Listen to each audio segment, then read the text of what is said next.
Hello and welcome to Before We Break Up Again with me, Alfie Brown, and her, Jessie Cave. Do you want to do any of the intro today, Jessie? Yes. Hello, everybody. Welcome to the podcast. You did say keep the energy up, didn't Today we're going to be talking about... In the intro, energy up. Married at First Sight Australia and commitment, which Alfie could learn a thing or two from, and death. Thank you for listening. Is that bad? Was that not good?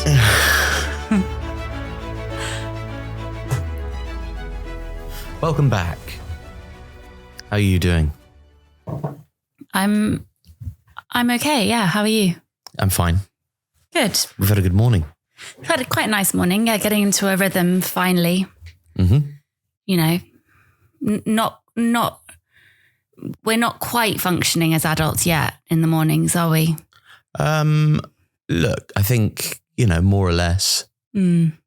What is an adult? I just don't understand how people, when I see the mums sometimes on the walk back from school after dropping the kids, and they're in full, proper outfits, not leggings and, hair in a bun and stuff. They're like in full office wear with full faces of makeup, heels. I do think, what time did you get up? It's just more efficient, and they have better behaved children and fewer of them and live in a bigger place. Yeah, true. Yeah. There's more time for ablutions when you have more space. It would be so nice to get up in the morning and not want to die. Right. I think that's 1 minute. That's a record, isn't it? That's 1 minute and 11 seconds. Do you know what I mean? Just because it's so unpleasant getting up in the morning, isn't it? Well, not for me anymore because I've given up caffeine. But yeah, for you, maybe. I only have one coffee a day. Give me that. What else do I have in my life? Your children? No, I know. But in terms of things to make me feel nice. Your children? Yeah, they do make me feel nice. But caffeine makes me feel it's just something that just gives me a little bit of a kick. Yeah, but only because you've developed a dependency on it. So you feel... One a day. Right, I know. But that's 2 shots in your coffee. I just refuse to go down to no coffee. I just think I don't drink alcohol. I don't smoke. I mean, I do drink a little bit of alcohol, but now that you're on your year of not drinking alcohol, I'm now not going to be able to drink alcohol for a year because you ruined it for all of us. I haven't. Look, you have. Nothing's just calm down. You don't like it when I say that, do you? Because it's like, oh, then you can't drink for a year. I can do. I'm perfectly able to do. I just want to go on a little hiatus.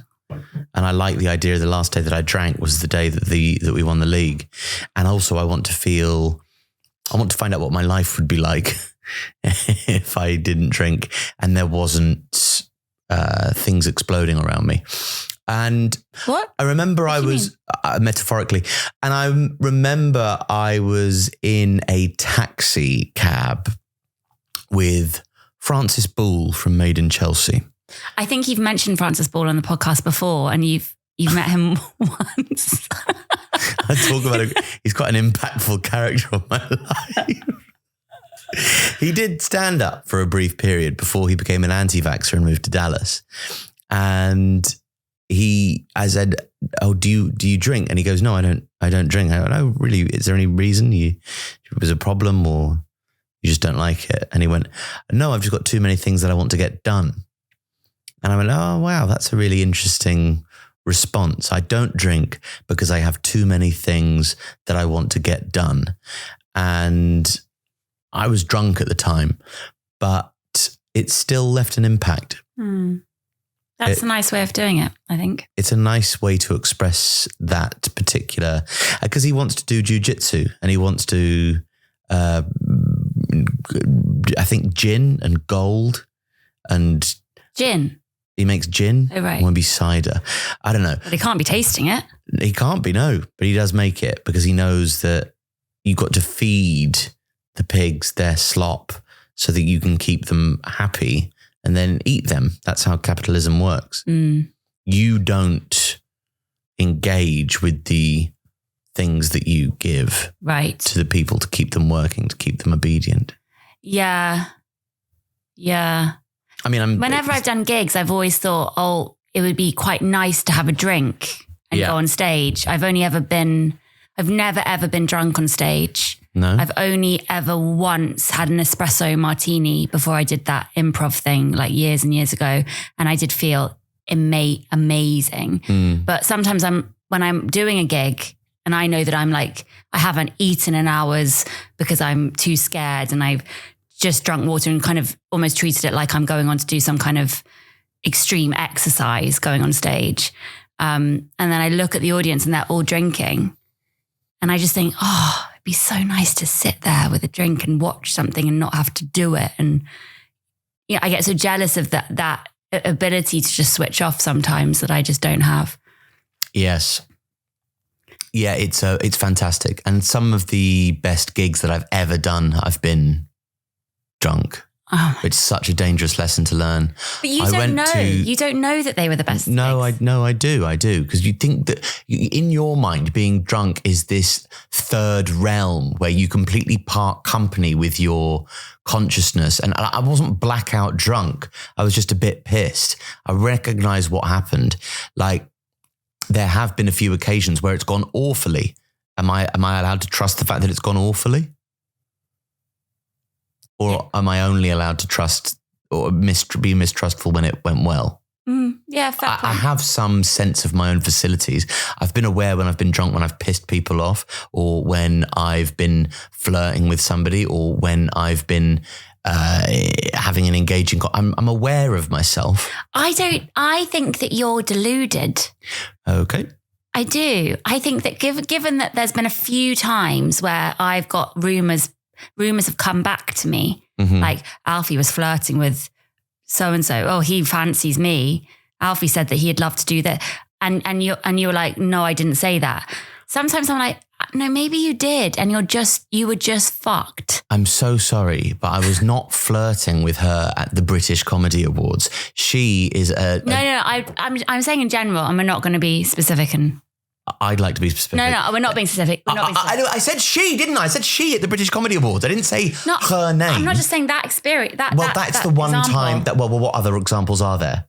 Her mate in the cab back from the gig. Yeah, they're both delusional narcissists. But you're a delusional narcissist. No, I'm not. I'm not. I'm all not. All comedians are delusional narcissists. No, not in the kind of most like medical sense of the word narcissist, or indeed delusional.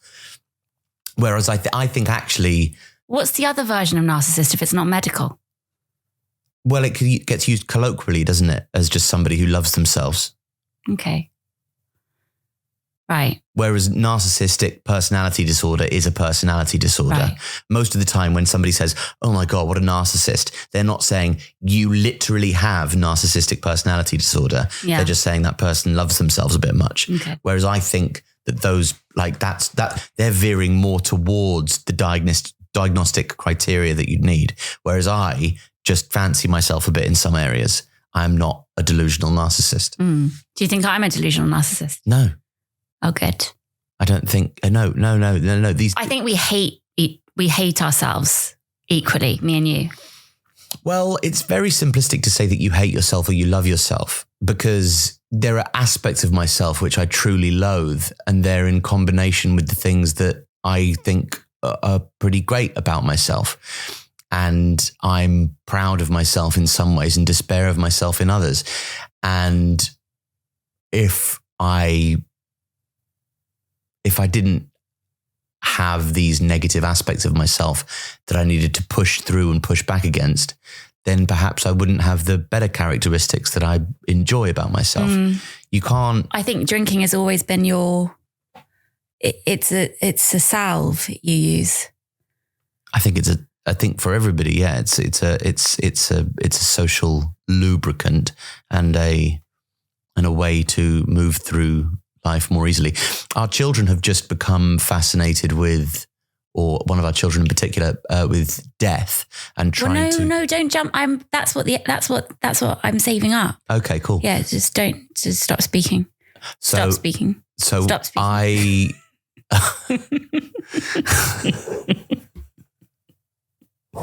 Stop speaking. Sorry, listeners. Sorry. I should have told you the plan of the episode.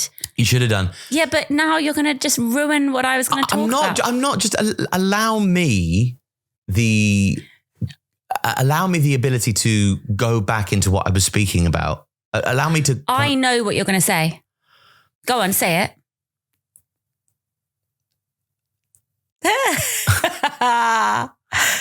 I drink to dampen my existential fear.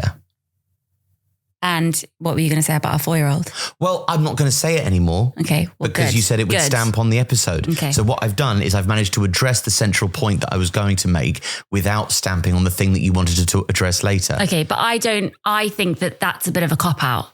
What you just said about you drink to stamp out your existential dread. I think that everyone has existential dread. And why do you get to drink through it? Like what I don't, I have to be in the real world. Why do you get to just go every so often and just kind of drink to oblivion? Well, because you have managed to quash your existential fear by having 4 children. No, I haven't. And I have massive existential dread. What do you mean? Well, but being pregnant the whole time. That's why I'm you're not pregnant the whole time. I haven't been pregnant in 3 years. But you have said in the past that you're addicted to being pregnant, haven't you? Yeah, but now I've had my children and I'm not going to be pregnant ever again. So. I know. So now you're full of dread again. No, I've always been full of dread. Not when you're pregnant. It's a 9-month break. It's a 9-month break. Yeah. And you've said you're addicted to pregnancy because that's what it gives you. Yeah, but I mean, I think in general, I am full of angst and dread. Mm-hmm. And now you've started drinking more. Now you're done with pregnancy. I'm not going to start drinking more. I'm going to live in the real world. I mean, I do drink. I'm annoyed that this weekend you're not going to drink at a wedding because it's like the one thing that I would have drunk at the wedding. So that's the kind of thing where it's like, oh, I wish you'd had a little bit more self-control throughout the year, because then when it's a thing where we both are going to and it would be really nice to be drunk at together, you've kind of ruined it for me. Mm. But this is a thing that I don't think I do like the fact that you have this quite 60s no bullshit attitude towards everything and everybody wanting to pathologize themselves or be gentle with themselves is completely not compatible with your outlook on the world. And you think everybody should go up, pull themselves up by their bootstraps and just get the fuck on with it. And I like that. I don't think that's true. No. If somebody told me to pull my bootstraps up, what? Yeah. Well, if somebody I do not respond well to that harsh stuff like that. No, but you do respond well to dishing it out. I do dish it out, but only to you. Mm. And I don't do that as much as I did. Like for years, I was your manager, technically. I acted like your girlfriend manager. Mm-hmm. I every day I was like, right, what are you doing? I stopped doing that for years. But you should start again now. Yes, but that's going to destroy our relationship. Yeah. Again. But a worthy price to pay. A worthwhile price to pay. Yeah. I wanted to talk a little bit about regret in the first bit as a fun way into the episode. Regret is your idea of a fun way in. Well, because we're almost at the end of MAFS Australia series 572. Mm-hmm. And we've really got into a rut with watching it, haven't we? We both feel quite like, okay, it's time to watch an art house film now. And last night was a particular, we couldn't almost watch it. It was so awkward watching this episode where they were given a test where they're right at the end of the experiment where the couples are about to do their final vows and say, right, we're going to commit and be married after the experiment too. But they were given this test of, right, you were actually matched with some other compatible people and you have the chance now to go and meet somebody who was as compatible as the person you're married to now. Do you want to meet them? And they were both given this option in the couples, and they didn't say it's a date. They said, would you like to meet with this other person? And most of the people in the experiment said, no, I'm good. I'm happy with my relationship. That would be wrong to go and meet that other person that I'm compatible with. But one man did go and meet the person that he was also compatible with and just messed up everything. And has destroyed his relationship now because he was curious. Mm. And it just made me think, just seeing his instant despair and regret over what he'd done and his attempt to cover that mistake up and justify the decision to go, it did make me think, has there been ever anything in your life where it's just been immediate regret that you made that decision?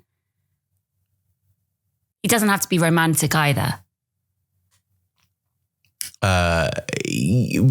Sometimes on stage, when I remember there was one in, like, I never do very well in commuter towns around London, and I think it might have been Windsor or Chertsey or somewhere like that, and there were these lads in there and they were shouting like abuse at all the comedians, really, and we all tried to deal with it with jokes, but it just wouldn't work. They wouldn't shut up. There was nobody to kick them out. So they just stayed there, ruined the whole night for everybody except themselves. And there was one moment in my set where I lost my temper and I told them to shut the fuck up. You know, worthless losers. You're just, like, you fucking nothings. What are you barking across the back of people's heads? You nothing piglet people. Oh my God. I can't remember what I said. I'm making it up right now, but whatever. Something along the lines of, you piglet people. No, nothing like that. I'm making it was something angry. I was just angry and I lost my temper. And as soon as I lost my temper and shouted at them, they went, "We got you. You should never have broke. You should never have broke. We got you." They said that, or they got that. They said that. And I went, "Oh my God, they're right." Oh God, so they were testing you. Well, I don't know. They found instinctively some way to win, because, I mean, ultimately they were idiots who liked the sound of their own voice more than they cared about anybody else getting to see the thing that they paid to go and see. And these people, nobody in the audience liked these blokes. But I think any time that I've had that immediate sense of regret, I get it sometimes with the kids when I lose my temper and then I immediately go, "Oh God, I fucking lost my temper." But yeah, it's whenever I lose my temper, I think, is I have an immediate sense of deep, the sense of regret sort of swarms inside you. It's incredible. Yourself? Well, romantically, it's been when I've been cruel and said something and then immediately realize you can't take back those words. Like, for instance, ghosting somebody and then not giving them a reason. And like, there's a particular one that I ghosted before the ghosting terminology was, around. And I think that's a real shame, because I now have to duck in the supermarket every time I see him. And it's like, I would have had a nice chat and not have to duck. Sorry, you ghosted him? I ghosted him, yeah. And now whenever I bump into him, I have to hide. How long were you going out with him for? It doesn't matter. You can't ghost somebody. No, you brought this up. You can't ghost somebody. That's not ghosting is like 3 dates, then you just bin it. Oh, right. That's mad. It was mad. It was mad. It was really mad. And I do regret that. But it wasn't like an instant regret. It's now a kind of a retrospective regret. But an instant regret I have. Yeah. Is when you called me. What? No, it's nothing to do with you. Okay. It's more when I dropped out of art school and I did this big email, or I think I emailed, but I'd kind of cut that. I'd said, "I'm not coming back. I drop out."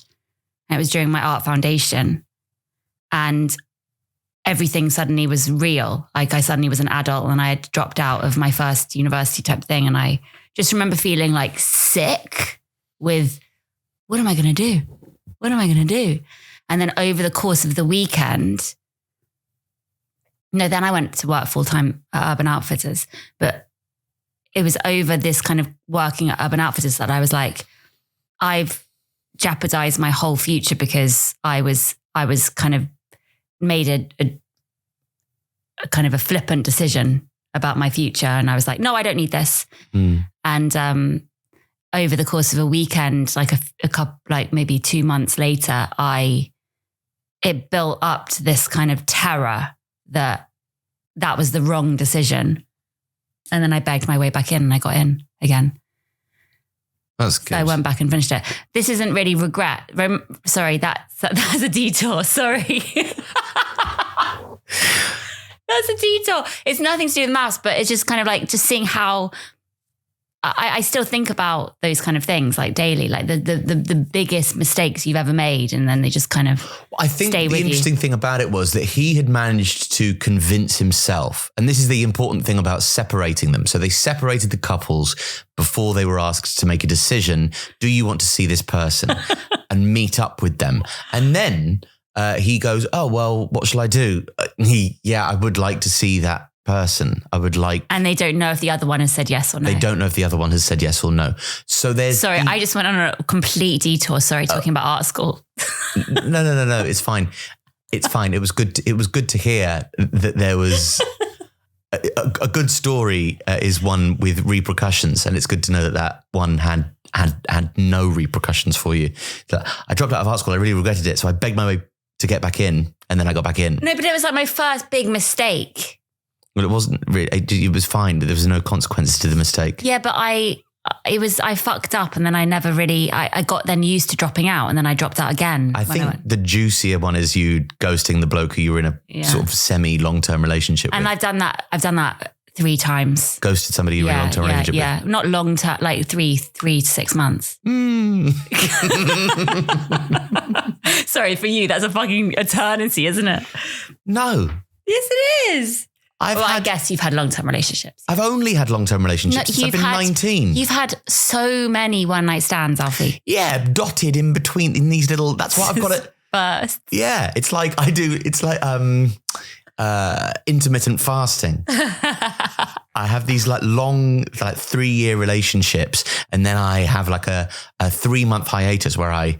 I didn't mean to do that. Yeah, please don't ever do that again. That was misjudged. I regret that. Yeah, I regret that immediately. Yeah. I was trying to be funny, but then I was grotesque. And like this is the whole element of having an honest conversation that is in a sense half performative, is that you go, oh, how shall I be funny? Oh, I fucked it up. I regret that. Take back the nom-nom-noms. And you can't, we're not editing. Take back the nom-nom-noms. We're not editing. We're not editing this because we're not pussies. Because we should edit out my art school story because that was fucking boring. Yes. So we've got boring and grotesque things to edit out, but we won't edit out because we can't edit out. I just interrupted you. No. Sorry, but I have a train of thought that you just hinted at and I've lost it. Oh no. This is not okay. Oh God. This is not okay. I need to get it back. Oh yeah, the 2-year thing you just said. Mm-hmm. So you've only had 3-year relationships or bursts of just a disgusting amount of one-night stands. I think disgusting and obscene are both value judgments. I think they're good. Value judgment. They're good. I think if it's in the hundreds, I think you can judge that man. Why? You're slut shaming me. Well, yeah, because I thought we were still together, technically. No, first of all, you didn't think we were still together in between.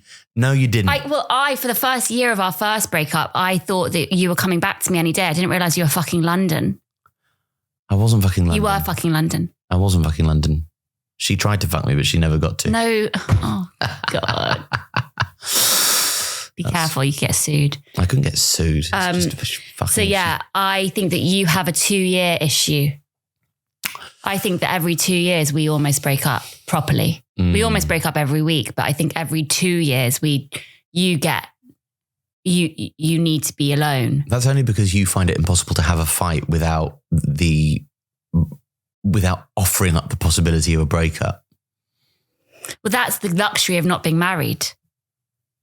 Jesse, we've got 4 kids in a house. It would be a nightmare it would be awful to break up just as much as if we were married. Sometimes I get such a thrill thinking about breaking up though. It's like my fantasy. Yeah, Not that I want to, I love you and I'm obsessed with you, but without actually going through with it, it's quite fun to think about options like going on Rightmove and stuff.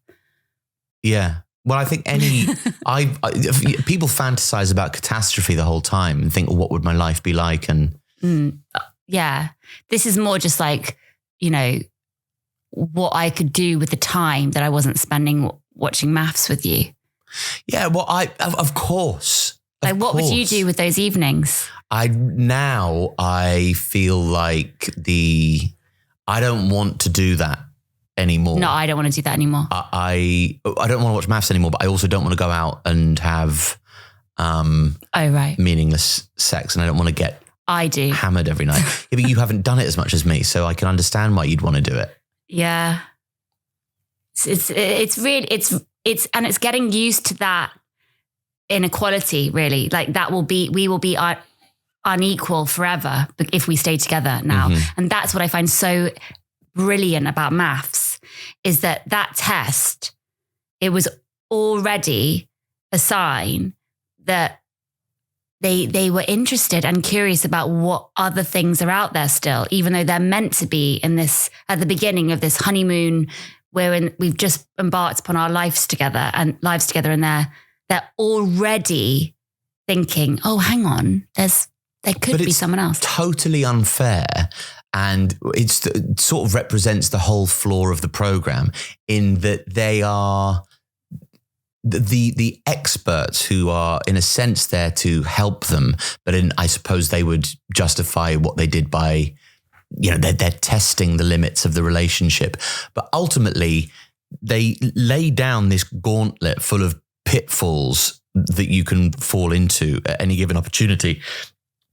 But you're playing with people's sense of fate, and they, by heightening themselves, elevating themselves to the level of expert, they know relationships better than you do. Well, if they've set you up with this person that you've had a pretty good time with, but you have some misgivings about, and they're offering the opportunity to look at somebody else, like, why wouldn't you? Of course you would. We would have both gone on the meeting. Of course you would, even if just out of interest, because I'm sorry, but if you meet somebody and you have an affair with them and you fall in love with them and you leave me for them, is that like a moral issue on your part? Is that something immoral that you've done? Or were you just meant to be with them? Do you love them more? If you have an affair, yeah, it is a moral thing. Yeah, but if you've fallen in, like, sometimes people always want to go, it is wrong to do this always. Whereas I think that there are some circumstances under which you might fall uncontrollably in love with somebody after you meet them. But then you have to be open to that. Ruin your entire life. But no, it's not about being open to it or closed to it. It's just something can just come at you, and you don't realize that it happens. I think I part of me agrees with you, but the part of me that is that there are so many people that would say, no, if you are even, if you are open to meeting someone else whilst you're with somebody and committed to somebody, even if you're subconsciously open, it is cheating. But I wasn't open to meeting you. I don't think I've ever been. You weren't with anyone. Yeah, and I wasn't open to meeting anybody. Yeah, but you weren't committed to somebody else. I was committed to myself and being single for an extended period of time. Deeply committed. That's the most committed I've ever been to anything. I don't agree. I think that you have to have a different. I think some people are very good at being like, no, I'm with this person. I only see them. And so that they don't notice, even if somebody would be compatible with them. You think your capacity for experiencing love is like a faucet that you can just turn off with a twist of your wrist? It's not that simple. Obviously, you are more likely to find somebody if you are open to finding them.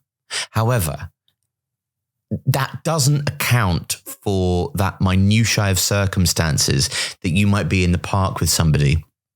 And especially if I'm being like shit for a prolonged period of time and they express to you some difference, or there's some match between you that isn't present for us. I mean, it's not easy to imagine. I'm just saying that I think my problem a lot on Married at First Sight is that when people don't like the other person, it's like this moral issue. Well, you don't want to be with me.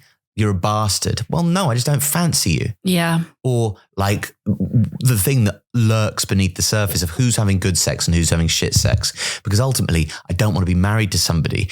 There's so many rhythms that need to align. So like our work ethics, our outlooks, our, maybe political ethics, how we want to raise a family, religious views, and then also the rhythm of fucking. But that's an important thing. You have to be aligned. And I've had great dates followed by bad sex. Then you go, well, I'm less keen on continuing it now because that huge aspect of of a huge thing that a relationship is comprised of is not there. Yeah, I know. I guess I'm just worried that, I don't know. I know, for instance, whenever we've kind of dabbled slightly with what's it called? CNC. No. Consensual, non-consensual. No, like ethical non-monogamy. Oh, yeah. Ethical non-monogamy. It's just it just messes your mind. It messed my mind up. It's not as hot as unethical non-monogamy. Which we've also kind of dabbled in too, in a way. Yes, you have. Yeah. I haven't. You have. That's very good of you to admit that. That's very good. I wasn't expecting you to bring that up on the podcast, but thank you. Thank you for taking some of the heat off me. That's, I think, why I'm delaying the idea of marriage between us, because it's obviously me delaying it. Yeah. I'm proposing every day, aren't I? I'm always down on one knee. Whenever you bend down, I do get excited. Mm-hmm. I'm like, is it now? What, because you think I'm having a heart attack? No. He's finally going to die. I do. And it's always as I'm like opening a tin or something and you're just, and I'm, oh my God, is this the moment? But no, it's never the moment. But I am kind of glad that we're not married because there is the option of like, if we did, if we were, like you say, the option. And think about how much hotter your affair would be if we were married. If you had to go, we will never have affairs because we're both too honest with each other about everything. I would think you would find it very difficult to lie to me. I think you would just tell me. If I was having an affair? No, you wouldn't. If you even just liked someone, you would tell me. I don't think that you could keep a secret from me. Okay. I know I can't keep a secret from you. I can't lie about anything. I think this is the greatest trick the devil ever played. I think that you constantly claim that you can't keep secrets, whereas actually that's part of the whole secret keeping game. You just know me inside out. There is nothing I can, how I feel from a distance. There is just no way I could ever keep a secret. Anyway, we're delaying things. I need to talk about the meat of the episode now. We're getting back into the meat of the episodes because we've apparently for the last couple, I've been really shit. That's what you said. Exactly. They were your words. You've been shit on the last 2 podcasts. He didn't say that, but he did say that we're lacking some kind of structure. I said, we've meandered too much. I like meandering, Alfie. I'm not sure how easy it is to listen to, Jessie. Well, fair enough. But it's not like, this is an exercise for us, really, isn't it? In our communication. I think it's a podcast for people to listen to, for us to. We're very grateful for your listening. To get more people to listen so that we can then go,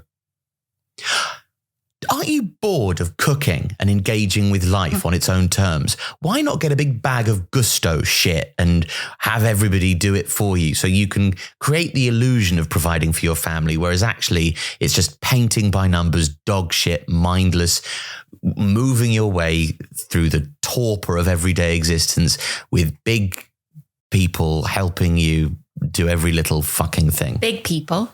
Big companies. I didn't want to say big companies because it sounded too adolescent. So I just went big people. Anyway, gusto. I hate gusto. Do you want your beard scaped? Yeah, I do actually. If manscaped, but I don't know. I think they would love your beard. But I think I would never use it. Never use the manscaped thing. I'm never trimming my beard, am I? Oh, right. How often are you meant to trim a beard? It depends how long you want it to be. Oh, right. Is it like long hair where you should trim it every so often? Otherwise you get fine flyaway hair. Right. So I wanted to talk about death. Right. That was hard turn. Yeah, because yesterday I was walking the two little ones somewhere, and we were walking through a graveyard. And just as we entered the graveyard, 10, our 4-year-old said, is this where the dead people go to die? And I went, well, yeah, there are dead. Yes, the dead people are buried here. What's buried? It's just when they're under they're under the ground. So they're there still. The bodies are under there. Yeah. What happens to the bodies? Well, I thought that they were in the sky when they died. And like a barrage of questions that I felt like I couldn't breathe. Because I just thought, I'm going to say the wrong thing. I'm going to say the wrong thing. And I wish you had been with me. And he was your dad, which he calls Big G. He was like, but Big G's in the sky. So why would he be here? Well, he's not here.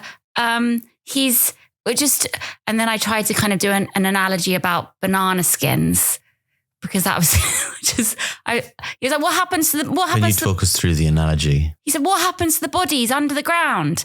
And I was like, and we were walking quite far. So I was trying to just keep it light. And I was like, well, well, think about it like a banana. You know, when you eat a banana and you peel the banana. Yeah. Well, what happens to the banana skin if you just leave it for a bit? And he didn't, then he got distracted by a bee or something. Thank God. I quite like the banana skin though. The banana is the eating of the banana is life. And you have your body, and your body isn't you. It just carries you around for a little bit. And then your human soul can drift off into the sky. That's the banana. It's gone. It's been consumed. And the skin was only ever a vessel for your life anyway. It wasn't your life. That's so much more eloquent. And I'm so glad that you agree that there was a good idea. Thank you. And I tried to say to him, I tried to say, so the body is under there, but the soul, and I did this. And he then obviously had no idea what a soul was. And I was like, how am I going to explain what a soul is? But the banana thing, maybe that's what we should come back to, because I wanted to talk about how he still doesn't understand, which is completely fair enough because he's only 4. And I don't think the older two understood for a long time. Yeah. It was about his age that I started having sort of minor panic attacks about my existential anxiety. Well, he's obviously you. He's you. He's just you. Well, I think that's why my dad liked him so much. Well, he's identical to you. I can't believe. And he's obsessed with his penis, just like I was. Willy man, bumhole man.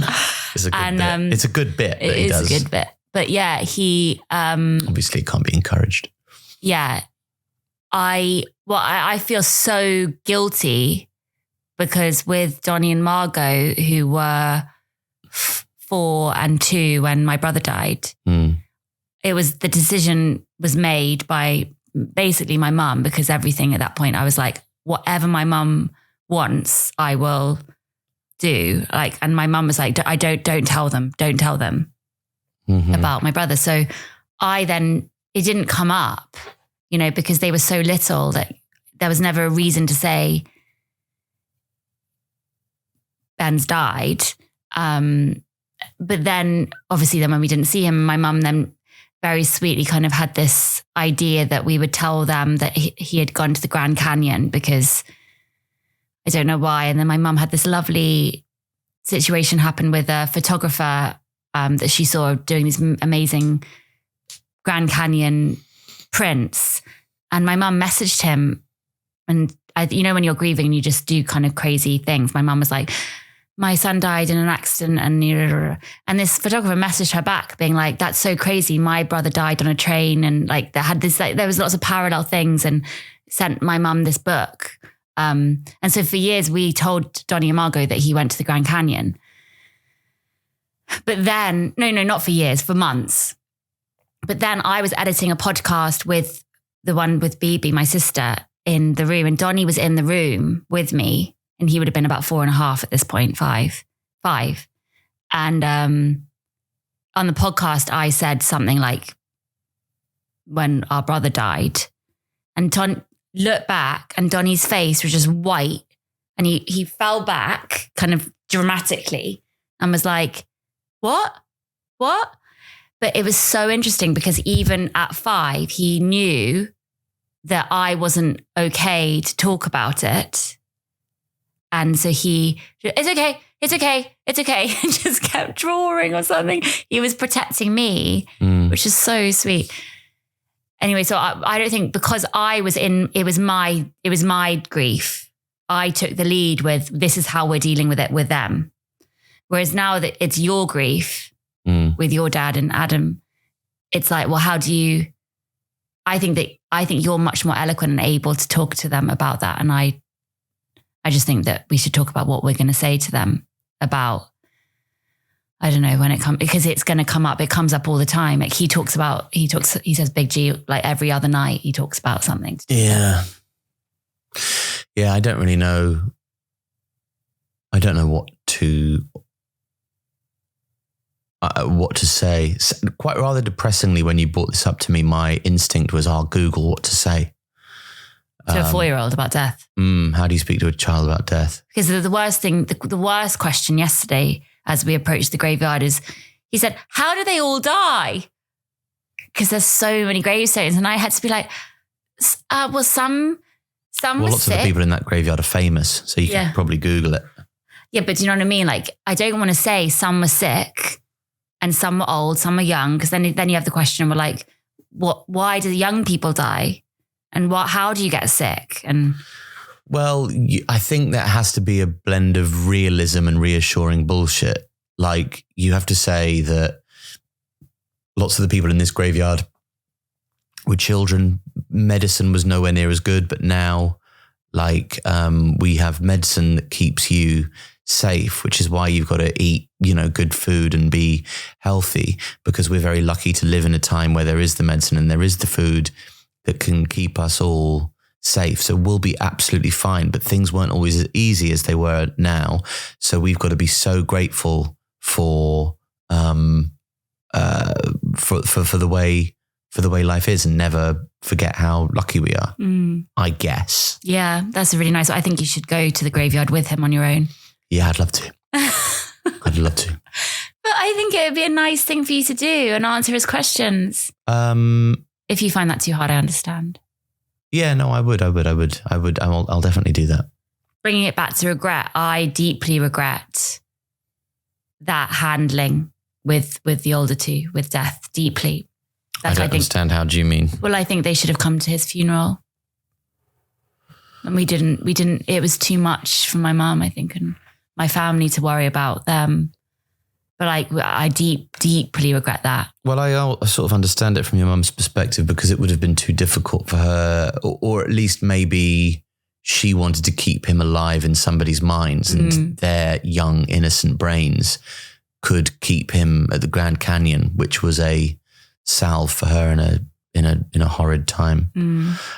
So I do get it. I'm not sure what you get from telling them. I know. I mean, Margot didn't really understand who anybody was. So she was too young to really, she wasn't really, her knowing or not knowing is like irrelevant. I know, but then it's kind of, I think, yeah. The great thing that my mum did, I think, which some people really disagree with, I think, is she's got her screensaver on her phone has just stayed him.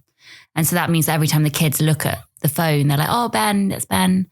And I think that's actually been brilliant, because they know his face. Even Becca, who never met him, knows his face.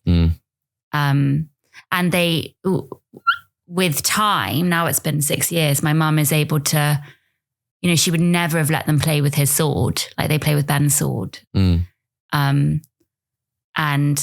that's a nice kind of continuation of, right, he's, he lives on in this play that they're playing together with his things, and he played with those things, and that's nice. But I think we've learned a lot as parents since then. And I think that now that we have the experience of both your grief and my grief, I think that we're a lot more equipped to talk about death in a more less painful way with them. Yeah. I don't know. Sorry, I thought this would be a fun thing to talk about, but it's actually, I want to cry. Also, a lot of the podcasts do wind up here. Like, so whenever we are left to our own devices, are you trying to just purge this from our system? And then from here on out, we'll have no more death chat. It's very present, but I'm not sure how present it is for anybody else. Death. Well, I mean, it is for a lot of people. It isn't for others. I mean, so I think parenting, talking Michael about fucking Douglas, is Kirk Douglas still alive? Why would I know? I don't know, actually. That was a completely ridiculous thing. But I mean, Jesus Christ. That was an old bloke with a dad. I know. But how amazing. How amazing. Yeah. Sorry to talk about it again, but I just think it's really interesting. If anyone has any ways of talking about grief and death with kids, it would be interesting to know. Leave them in the comments. Hey, drop us a comment if you know a good way to talk to toddlers about death. Like and subscribe, and click that bell if you want more podcasts about death. I had someone message me on OnlyFans about grief, and I was like, this isn't the place. Okay, this is not the place. I had someone asking about my book. I was like, I just thought, fuck it, it's a sad book about death. We're going to go out shopping after this. Yeah. We're going to do a little on Wednesdays we go shopping. Okay, let's just end it now. Sorry if that wasn't very entertaining. That was great, that podcast, I thought. I thought you were bad. Genuinely, you got to up your game, Alfie. Jesus Christ. I thought you were going to fall asleep at one point. You say you don't need coffee. You need coffee. Just go back to one shot a day, okay? Jesus Christ. Yeah? But well done. Well done. I love you. I do love you. I thought that was a really good one.